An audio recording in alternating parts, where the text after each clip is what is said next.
this has become a really hot topic for people as we're trying to move out of this challenging circumstances.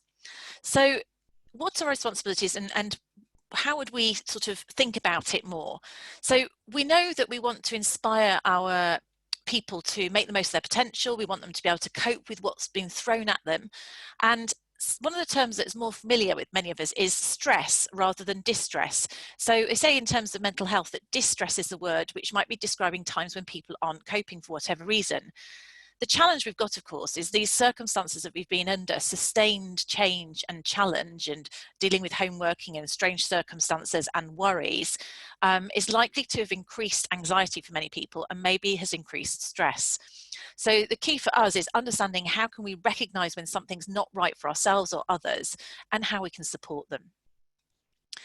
Now, just looking at the stats pre-COVID as a reality check, mixed anxiety and depression was the most common mental health disorder in Britain, with almost 8% of people meeting criteria for diagnosis. And remember, this is pre-COVID. And there's estimates, and all of this information is from the Mental Health Foundation, which is a great website actually, is that a fifth of days lost from work in Britain have been to do with this, and 1 adult in 6 has currently or has had a common mental disorder. So it's really not that uncommon, yet it's still quite heavily stigmatized and people feel uncomfortable discussing it.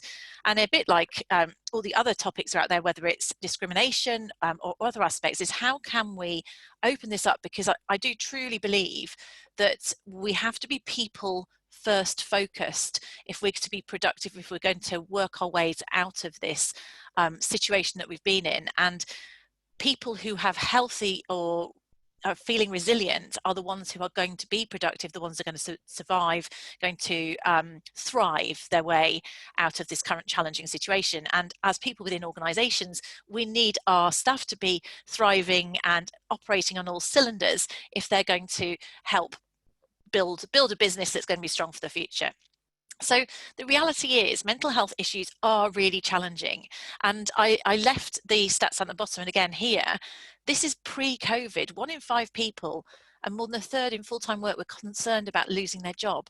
Now, I'd be amazed if that hasn't increased, given all the talk about redundancies and things like that. So we know we've pretty much got we might have just been through a pandemic, but the likelihood is that we're going to have an epidemic of mental health issues. So of course, we need to think about what we can do about that.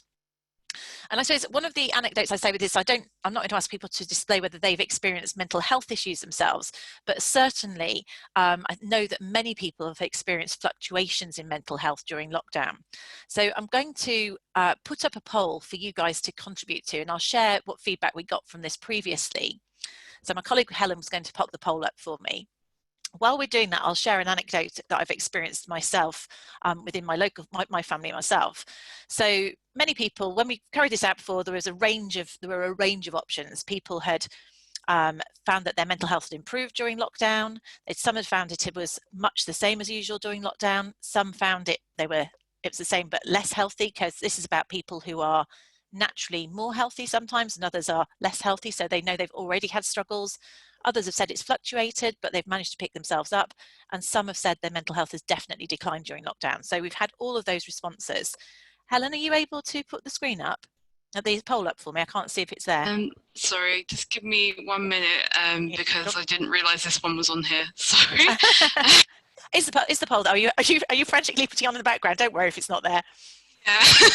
Don't worry, let's go to the results. Right, okay, I'm going to, feel free to chat which one you'd go for, guys, which one you would choose. Instead, I will I'll tell you what people told us last time on this one, because we've got plenty of polls for people to get into.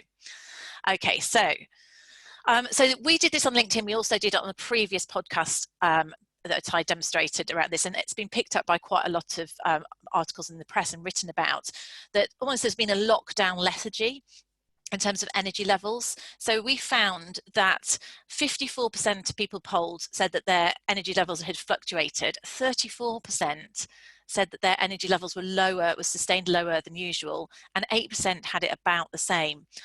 So actually, we did have 8% actually said higher than usual. So brilliant, those people who managed to buck the trend. So the reality is, though, if we think about the people that we work with, 88% of them, if that's my maths, no, probably 88% of them are likely to have had moods ups and down or feeling lower than usual. So, and that includes us, I'm assuming, on here as well. So there will be people here who've been having those challenges, and including myself. I have definitely had days where I felt particularly low. For no particular reason. I think there's something about the monotony of things that I was feeling challenging for me. That was something. So although I wasn't feeling anxiety stuff, I was just feeling a general low mood. So it was important for me to realize how I could pick myself out of it. And also we've had conversations with the team about how we can bring each other out of it as well, to make sure that they are there. So I'm seeing definitely people saying they've had fluctuations and low days themselves. So that these results resonate, don't they? And what's interesting is I think there's something about resilience, which is how long can you keep on tolerating things? Whereas you might be able to deal with 4 weeks, 5 weeks, 6 weeks of a lockdown and homeschooling and those things, but actually it's still quite sustained, isn't it? We are going back to normality, but it's not necessarily the same as things were before. And so people are feeling challenged. Fluctuation and monotony taking its toll, says Lindsay, and I've definitely felt that. Now, there are things that have helped me. Which has been actually generally about clean living and exercise and getting outside. Those things that have helped me. When I've talked to my team, they've talked about things like taking a real break, and we'll look at other practical things that we can do. But you're not alone, I suppose, is what I would say, if you're feeling this way, and there will be people in your organization who are also feeling that way. And while we might develop a vaccine for the virus, we haven't got one for the associated mental health issues. So we have to be alert to these. And 52% of people professionals believe that those mental health issues will increase post-lockdown.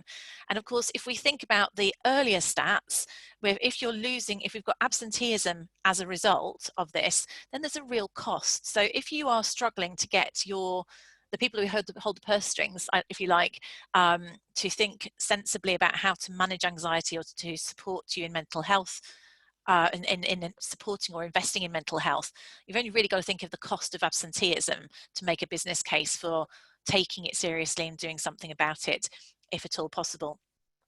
The example that I show, I've got a family background of quite a number of mental health issues. My sister in particular, and she wouldn't mind me sharing this, she's had anxiety and depression and still does suffer to a certain extent, but she's learned some management techniques. And one of the analogies that really struck home for me that she shared once was that the first few times she got depression, her anxiety gets to such an extent that then she becomes clinically depressed, is that the counsellor talked to her about it being like a big black hole. And initially, the first few times you walk up to that black hole, perhaps don't see it and you just fall in it. And the problem is, once you fall into the black hole, it's incredibly hard to get out of it. Now, the key here is really prevention, because as she's got better at recognizing her symptoms and spotting them early and then doing things about it, she's been better able to walk around that black hole. And for me, it works quite well, that as an analogy, because it's prevention is better than cure. So when we're getting those dips, what we need to do is consciously pick ourselves up and help other people pick themselves up, because that way then you can continue, you can recharge, and you don't fall into the black hole. If people fall into a black hole, and she's had it, she's then been off on long-term sick for 3-4 months, and that is a real dent to our productivity. So it's about avoiding the black holes. I've shared that analogy with my kids as well, because 16-year-old and 13-year-old, both of those have had dips. No one's immune to it. And I think it's just helpful for us to think about how we can help people. Now, of course, what's causing anxiety for people at the moment? I thought it was interesting to think about this. We've got 8 options here. I added in an extra one based on feedback last time I did the webinar, which was actually the ability to continue working remotely. So these are the 8 poll options. I'm interested, you can actually choose, I think you can choose more than one multiple choice, yeah. So you can choose up to 3. So have a think, what do you think might be most concerning your people at the moment? Because I think this might have adjusted a little bit since we did it last time. It was very much about safety of the workplace and safety of the commute last time. Someone raised the fact that some people they want to be able to carry on working remotely. They were feeling that there was people being forced to come into the office, so that was a concern. Job security and finances, I'm wondering if that might have increased as a concern. Childcare, we're coming up to summer holidays, will that have gotten worse or better? So just interested to see what sort of things that you guys think are might be concerning people at the moment. So 62% of people have voted. You can choose 2 or 3, and then we'll share the results in a moment. And obviously you can think which ones might be bothering you. It's interesting, actually. It's quite, I don't know if this means that everyone's worried about everything, actually. This is very, very even. I'll give you 5 more seconds. You've still got votes climbing up, 72%. That's it. Go for it, guys. Go for it. It's like the Eurovision Song Contest. Here we go. Okay, so at the top, and this is the same last time, so safety of the workplace. So, and it's quite interesting to think that if you think of things like Maslow's hierarchy of needs, one of the most basic human needs that people need to feel safe. And if they are anxious about being ill or going in and someone feels shielding them, who's going to have that, they're going to go and actually put their health at risk, that's going to be a very severe anxiety. So it's not a niggle. These are really quite severe emotional anxieties, which is why we will, as HR professionals, I'm on a number of forums, see some quite strange behaviors going on with people maybe, which previously would have been seen as completely unreasonable, but these are strange times, and anxiety is a very key trigger. Okay, so you can see for yourselves that safety of the workplace right at the top and safety of the commute, those were the top 2 answers last time. Interestingly, I added in the ability to continue working remotely, which I presume is probably tapped into the safety of the workplace. You might want to carry on working remotely is something. If there are other worries that we haven't covered on there, do put them in the chat here. It's nice to see, Anthony, that there's an upside. So actually some people have actually liked not having to have the social interaction. That is interesting, isn't it? So there are some people who are thriving in the strange environment, and they're going to feel anxious about having to go back to it. So plenty of things for people to be concerned about. As I say, if there's other things that you think might be concerning people. So what can we do, given that all those concerns are out there? How can we be helpful as individuals and as employers? So here, first of all, are 11 common sense wellness tips. 10 of these are from the Wellbeing Foundation, and the last one I added myself, and I think it's particularly relevant to, well, actually all of us, but teenagers, I noticed it's what made me think about this. So in terms of this, keeping active, there's no doubt that if we're active, we trigger endorphins. I've actually realized I completely hate running, but loads of people have done Couch to Cat 5K, and I think that's been a great thing for them to do. We've got an exercise bike and a rowing machine in a shed in the garden, which I've steered away from. I've been out walking the dog, so being outside is a great thing to do. And I normally play netball 2-3 times a week, but I realized that I wasn't really getting a sweat up. Sorry, it sounds a bit disgusting. But I've found that actually when I've gone and been on the exercise bike and actually got sweaty, I felt significantly better. So I think there is something about walking's great, but if you can actually do something, because previously I would have been getting sweaty from netball, raising that heart rate that bit more, I think probably is even more of something. Of course, if you feel depressed, it's hard to drag yourself out and motivate yourself to do exercise, bit chicken and egg. But can you encourage that, and can you do it yourself? Eat well and keep hydrated. Nutrition, there's definitely a well-being link between the food that we eat. And again, if you're feeling monotonous, do you feel like cooking something nutritious? Do you just eat junk food? So those sort of things. Cautious with stimulants, coffee, caffeine, nicotine, those things might pick us up, but they can equally affect our sleep negatively, which of course is the next real key thing. I'm sure we've all heard about people having strange lockdown dreams and not really sleeping well, sleeping for a long time, but still being tired. And again, that would probably be an indicator of anxiety. My team definitely commented on taking real breaks. So that's actually getting away from things. Again, so half term, I decided I would take time off work because I felt I wasn't really being that productive. And we did DIY. Don't get me wrong, I'm not a big fan of DIY, but it felt good to achieve. We got some of those jobs done on the house. So, make sure that we're not working through weekends and we're actually getting that time away and doing something different, change of activity. And now, of course, you can have a change of scene. Social contact, it doesn't have to be Zoom. You could go for socially distanced walks. We've got a little bit more freedom to have that social contact, and those people who want it definitely find that recharges. 7 is about being kind to yourself. So do things that you're good at and that you enjoy. So if you're great at baking, then bake, or painting, but don't make yourself feel bad. Look for opportunities to do stuff that you enjoy. And that is being kind to yourself. And in the same way, put some positive stuff out to other people, recognize others, demonstrate gratitude. In terms of working with others, It's so important, I think, still, and I believe this should continue, and it maybe could be one of the silver linings of this, is that we've realized that we should be more people first in terms of our management style rather than task first. And if we do that, that'll go a long way to help people be productive. It can feel like it takes longer initially, but actually if you understand where someone's coming from and help them feel valued, then it's almost certainly going to help them to be energized and be more productive. For yourself, be prepared to ask for help, and also be prepared to share when you're struggling, because it makes everyone feel better that people are, that others are struggling. I'm seeing you. I see you, Mark. It's great, actually. I'll let you read the comments. I won't jump into comments necessarily. So, yeah, Mark's saying part of the challenge is there's limits to what we can do to make the workplace safe. And there are limits to what we can do to make the workplace safe. So maybe we should let people to continue to work remotely. Do we have to force people back into the workplace? And this actually ties into, I'm going to ask you to contribute to a couple of questions at the end for a future podcast, which I think is about trust.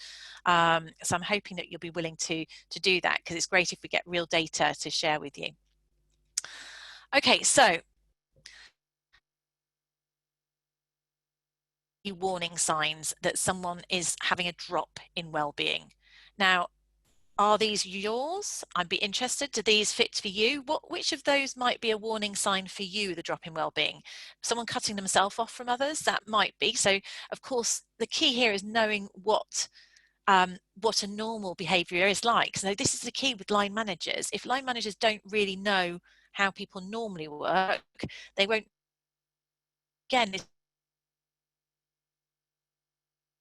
So if you see drawing contact and they're normally sociable, that would be a difference. Equally, you might find people suddenly being very interactive.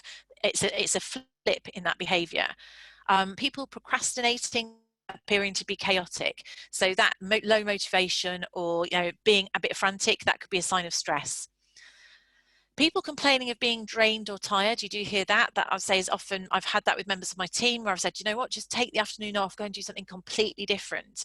And I think we've just got to be tuned into that and not be religious about 9 to 5.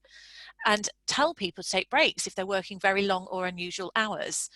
It's make sure that we are actually having that break, because having taken the workplace into the home can mean that some people can't get away with it.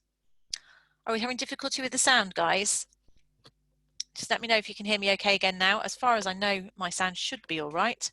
It did go abrupt for a bit, but it's okay. Thanks, guys. Are we recording, Helen? Yeah. Okay, we are recording, guys, so if anything dreadful happens, and we've got a previous one of this. Okay, so you can read the rest of these for yourselves. Just put in the chat, which of those would you say is what do you do normally? In fact, actually, I think I might have a survey on this in terms of what we preference do. Oh, we've got Wellbeing Angel, that's a new one. Here we go. So here's your poll. What would you do? How do you demonstrate stress yourselves if you saw it? We've got some polls going on, and this allows me, while you're polling, I can read the chat.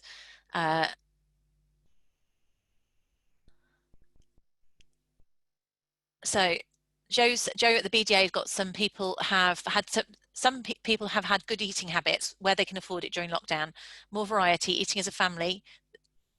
Yep. Right. I've only got a tiny window to see this. More snacking and more coffee. Actually, so step up the water is quite important. So people need to be able to allow for social eating away from desks. So it's interesting. Something else to put together. Someone talking about a Wellbeing Angel. Do explain what the Wellbeing Angel is, Melanie. I didn't see that earlier, and I'll have to try and catch it. Procrastination and distraction have become real problems.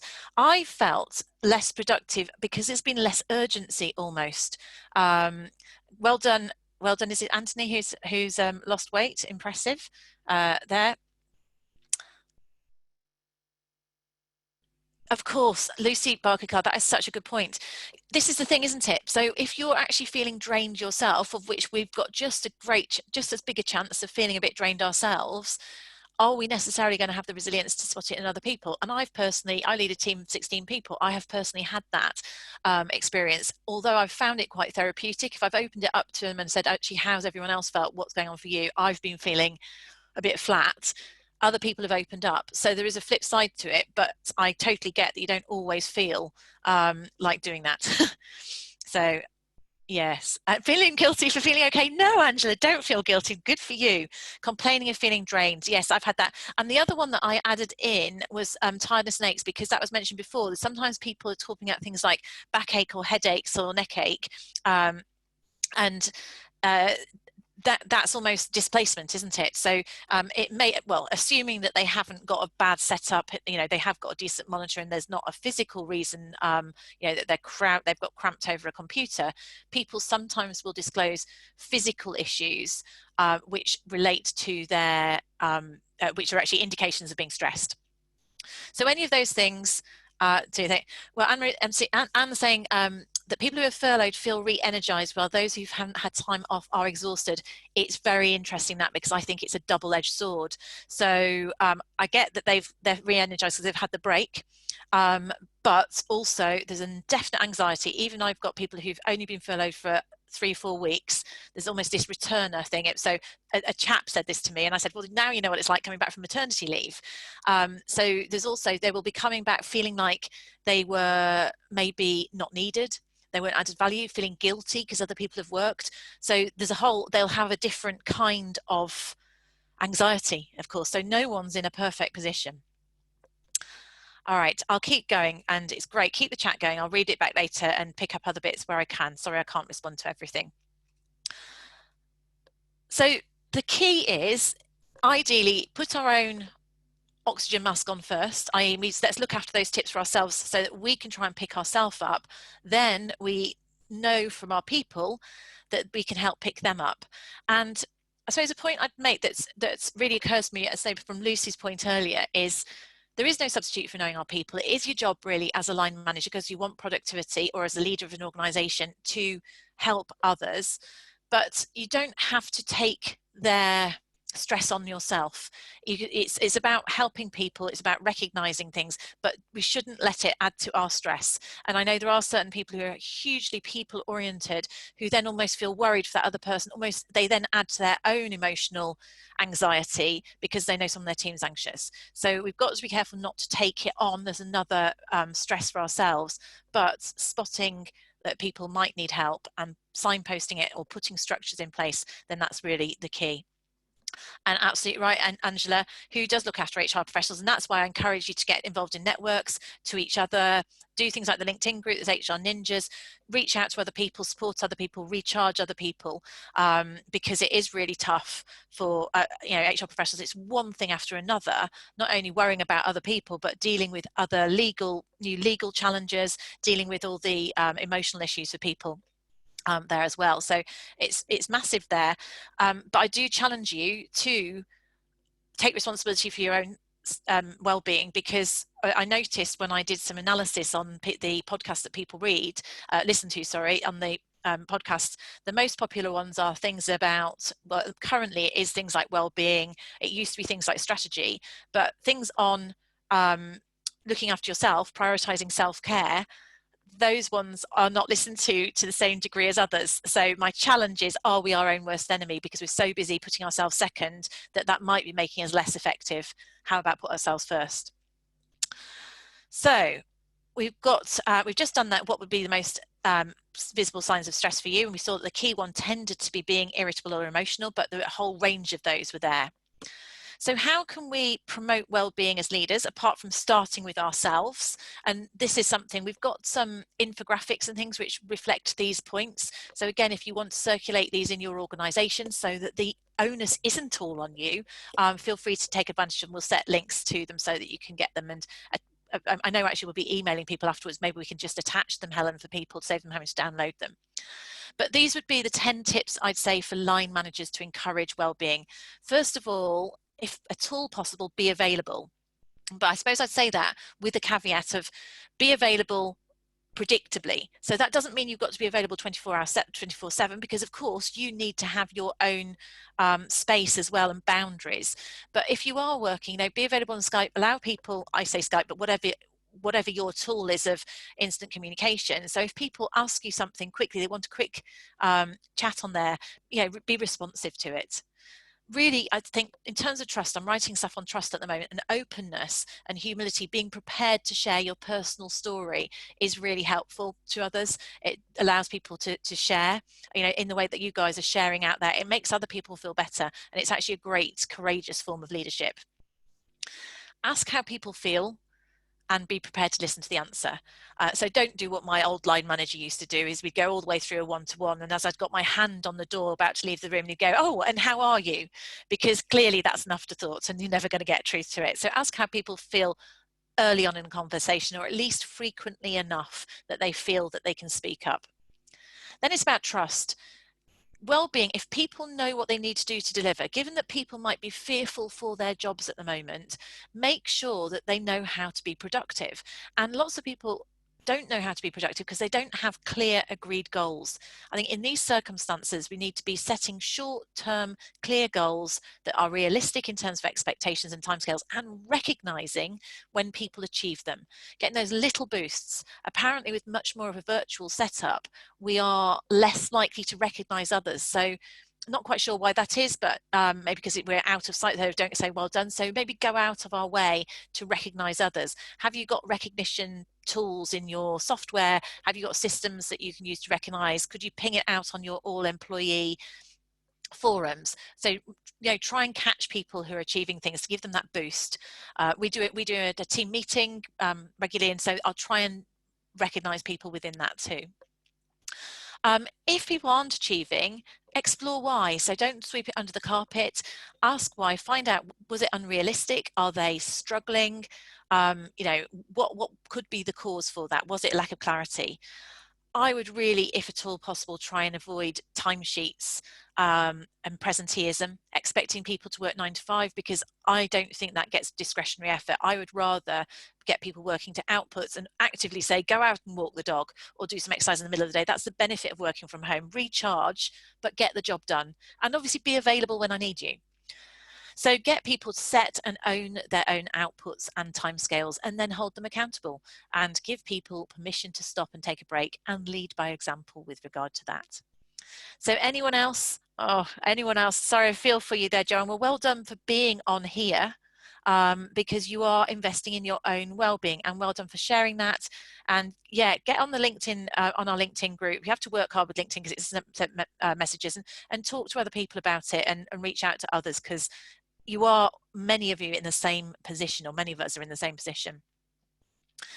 Where outcomes might not be available, do your best. Actually, Mark, they said there's some studies, isn't there, that actually if you say do your best, you can get the best out of people. But the key is trust rather than micromanage, in my opinion. So nightmare joining. I'm not sure what that means. You have to explain on that one. I'm not so sure. Okay, so this is then if you're trying against chunking up. So we started with ourselves in terms of an onion model, how we can promote our own well-being. Then we went on to what can managers do? We've got an infographic on that. And then if this is a position where you want to try and influence your organization, which I think is worthwhile too, because although it takes energy, then it might prevent so much landing on HR. So you can ask other leaders in your organization to be open about their own mental health. Ask them to share, and make it almost to be a bravery to share how they feel, as opposed to sweep it under the carpet. If there are things about change, wherever possible, if you can provide certainty, even if you can't say when things are going to change, you're going to use people on part-time, then try and tell people when they will get more information. So certainty, even about timelines, if you can't actually give full clarity. Can you put listening mechanisms in place? For example, pulse surveys. I do appreciate that's just another thing potentially. Maybe there are other people in the organisation who can take this on, because of course you do need to look at the results if you're going to do a pulse survey. So you don't want to put things in place and then do nothing, but people do like to feel listened to. How about suggesting that at senior management meetings, or all management meetings, there's a rolling agenda item about how people feel? Make sure that the leadership are modeling good wellbeing behaviours, and we've got some ideas that other people have suggested where they've had things like Couch to 5K as an organisation, or organisation competitions around step counts. There's an organisation, I've got the link on the next slide, I think it is, which people have used as a tool. So it's almost encouraging people to have those good behaviours and making sure that they are visible and they're modelled by the leadership. Where possible, create a culture where outputs are more important than hours. So in order to do that, though, we have to make sure that everybody knows the strategy of the organisation. They need to know what the priorities are to the organisation. I'll give you an example in my organisation. So we had a specific sales target this year, which was a specific number. Of course, sales fell off a cliff 4 months ago, so that's no longer achievable. So we have now got an adjusted one, which is about profitability. And so it's about managing costs and profitability. So it's something that it's a subtle difference, but everyone knows what's important for the rest of this business year, which means that they can almost self-manage their own. So they might decide to spend less on something than they had done previously. So if we know where the organisation is going strategically, then it's easier for us to align and make a difference against that. Talked about wellbeing incentives. Can you provide a safe escalation route outside of the line manager and not necessary to HR? So if you've got helplines, have you got mental health first aiders? So those of you who find it's all landing on your place, then have you got mental health first aiders or people who are prepared to be buddies or listening? Maybe this is the wellbeing angel. So if the person earlier up the thread talked about wellbeing angels, if you don't mind putting in the chat a little bit more about what you meant by that, that would be fantastic. So you could maybe recruit some wellbeing angels in your organization, as long as they're the sort of people who are not going to take it all on themselves, but they'll try and help. I would also say there's a great suggestion on the previous webinar where they had got a telephone tree, I think it was, where everybody had someone, a bit like a snow line, if ever you've had that with children, where everyone had one person that they had to phone to let them know that the school's shutting. So they had like a wellbeing tree. So you had one person that would phone you and one person that you'd phone to see how they were doing, and they were phoning them once a week rather than Zooming. Interesting, because some people prefer that. So other ideas there, and by all means put in ideas in the chat, because Alison has said, if you're based in London, the Mayor of London's Healthy Workplace Award is a great evidence-based framework for promoting wellbeing at work. So that's a nice tip there. And anyone else, do put any suggestions in the chat there. And make sure your line managers are educated in what they should do. Set it as an expectation for them, for their agenda items. So those are my ideas strategically. We have this available as a download for you. What would you do? What might you do? What have you thought of that you might want to do in terms of wellbeing? Is there something that you can take from this? So do put in the chat what you might do. So Dr. John's saying, educate managers and have rolling meeting agendas. Is that great stuff? And what I'll do, as you're putting it in the chat, guys, feel free to keep entering things in the chat and I'll keep an eye on that. I will just put the next slide up, which has some resources that we'll make available to you. So what else are we doing? Take employees through the wellbeing tips, talk them through. Yes, I think so. Maybe discuss how we can make them real, because that's something key. Lunch and learn, that's great. So get ideas from people. Mindful Employers Team, thank you, Lucy. That's on the link, actually, because someone shared that last time. That is the third dot down on the blogs. It's not a blog. Mindful Employers by Devon Partnership NHS Trust. Someone recommended that last time. That's a usual one. Beverly is saying, talk to managers daily about the health and wellbeing resources that the business offers. Absolutely. And grab any of the ones that we've got and make them out there. Mental health first aiders, definitely worth thinking about that. Roll out mental health first aiders. Staff wellbeing drop-in clinic. So yeah, you can have a drop-in lunch. Great stuff. Some really great ideas coming through. So there are some links here that also might help you. You can add in, and things like the podcast, you can practical wellbeing strategies you could share if you've got a bag, so you can share with your audience, that it's not aimed just at HR. And those are some of the other ideas. Whoever came up with the angel, I'm still a bit mystified by the angel. I'm assuming it's a buddy. The mysterious angel, wellbeing angel, please do share. Okay, so those were the highlights in terms of the tips that I hope some of those are useful to you, and you can reflect on that and share them with your organisation. We've got future webinars. We're moving to 2 webinars a month for the next couple of months, having done lots of them. And what we're going to do is webinars that are also suitable for line managers. So again, maybe taking some of the onus off you guys. So where it's all landing on you, on the 30th of July, I will be running a variation on this webinar, which is practical wellbeing for line managers, where I would go into those line manager items and help bring it to life with them. So if that's something for you, then feel free to get people to sign up. So what's that? Rosie has a brew and biscuits meeting where you just do it over Skype and just have a chat. Absolutely, brew and biscuits, love that. Wellbeing champions. What does a wellbeing champion do? So it's a buddy, is it?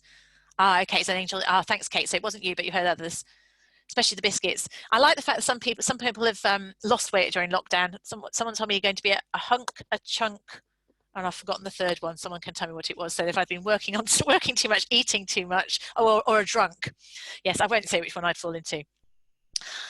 Now, if you wouldn't mind, I wondered whether you could just answer a couple of extra polls for me, because this is information that I'm looking into with regard to trust. I want to investigate trust because I think that's going to be really key for performing out of this.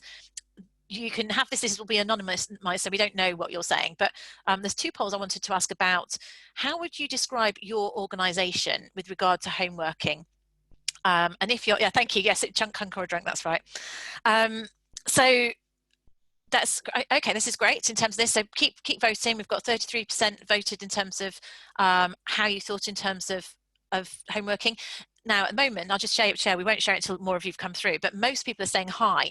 Have you got any examples in there that you could say of behaviours that made you feel that it was high trust? And equally, if you said mainly low, could you just share the behaviours or examples of things that give you that opinion?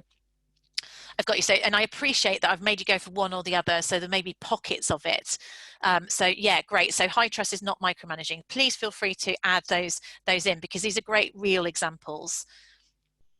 And I'll come back to those. And then I've got a second poll which follows up from this, and it's a little bit complicated in terms of how it's worded, because I was trying to work out how to word it. To what degree, so I suppose this is a leading thing, so you've got the option to say unrelated. If you chose high trust, do you think that's made you more productive than you would have been otherwise? Or would you say that the trust is unrelated to your productivity? Or do you think high trust actually means that you're more likely to take advantage of it, and so you're less likely to be productive? And the converse, for those of you who chose low trust, if you're low trust, you feel so fearful that you've got to prove yourself, or you're being micromanaged. Does that make you more productive? Does it make you less productive? Or is that unrelated? So I'd be really grateful to hear your comments on that. And again, any of your examples would be massively helpful, because what I can do is I can turn this into real examples that go out in podcasts on it, which is so much more powerful than just my opinion. Great. Okay, and still some more of you can vote. We'll keep the poll out just a minute more, but it looks fairly. Keep voting, guys. In there, we've got 65%. There's more than 100 people on this. There, exactly. As long as the work gets done, no issues. That's okay. Love it. So I'm liking here. Hi, for speaking with your employees about deadlines, being mindful that the deadline might have to be extended. Exactly. But it's trusting people to. I think this is real empowerment to me. So a couple more votes. 71%. Come on, we can get up to 80%. Then we'll share the poll results. Low trust or any transactional. Yeah, and I mean, I'm interested in. Of course, I'm assuming if you felt a low trust culture, is there a pressure on you, therefore, to go back into the office? Whereas if you're a high trust culture, are you finding that actually it's fine to carry on working remotely?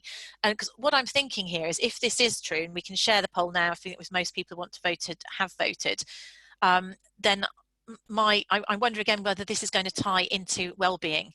So the opinions of people here, we've got roughly 100 people in here, so it's fairly representative, is that high trust generates high productivity. 3% may think maybe low productivity, so do some people take advantage of it? But there's definitely no one thinks that low trust creates high productivity, so it's not advantageous.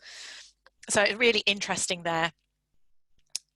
Oh, sorry. So someone's had the link, right? That's good. We'll read that back. Sorry, who's just joined. We have got. I can only see you're from the Warp Came group, so I can't see your actual name. So it looks like some people had some difficulties with the registration. We'll look into that. Thank you. Apologies, and we will send you you will get all of these links, and you'll get the slides sent out to you as well, and there's a link to the video if you videoed it, so apologies you had difficulty. Any other comments on this? Really, really fun. Thanks, Yor. Nice to meet you. Okay, sorry if my sound is dropping in or out. That is really irritating. Hopefully the audio will be better on here. Okay, so thank you very much for your contributions. I've got one final poll, which is actually give us some feedback on whether or not the webinars are working for you. Oh, good, Joe. It wasn't just everybody. Thank you. Maybe it's sound problems at the other end. Everyone's having that. Thank you, Joe. If you could just give some feedback in to what extent did you find this of value? If there's anything that you want more of that we can add more value to you, it just helps if I know what works, what doesn't work. So if you've kind of gone medium, I can see a couple going medium. Let me know what needs to be done differently. What would I need to do more of or less of? And I apologise to the one person who's gone 2. I'm pleased to see that most people have gone that, yeah, 95% found it a 4 or a 5, which is great. But yeah, if you didn't find it useful and therefore you've wasted 40 minutes of your lunch break, message me privately by all means and say, what would you like me to do differently? I would love to know, because I can't learn without. So thank you very much. Really great to have you on. If anybody does want any queries, I'll just move on to the other side. Link in with me by all means if you find it useful. And please do feel free to link in and join the HR Uprising as well. I'm glad that's okay. And she said, ever so useful, ever so helpful. That's typical human nature, isn't it? I focus in on the one person that's gone 2. Thank you to everybody. So do have a great rest of the day. Take care of yourselves. Focus on your own well-being, and spread that load. So spread these ideas out with other people in your organisation so that they can help you too. Brilliant. Anthony's put his LinkedIn, so do link in with Anthony, and you can see my LinkedIn's here as well. Actually, I don't know if actually, Helen, if you can easily post mine, I don't know if you can grab it and post it in there. I don't think I can. That's a bit challenging to Helen. I can't grab it off the slides. If you can, then it might be easy for people to link in with me. Thanks so much. Do feel free to disappear or stay on if you want to speak or ask any specific questions.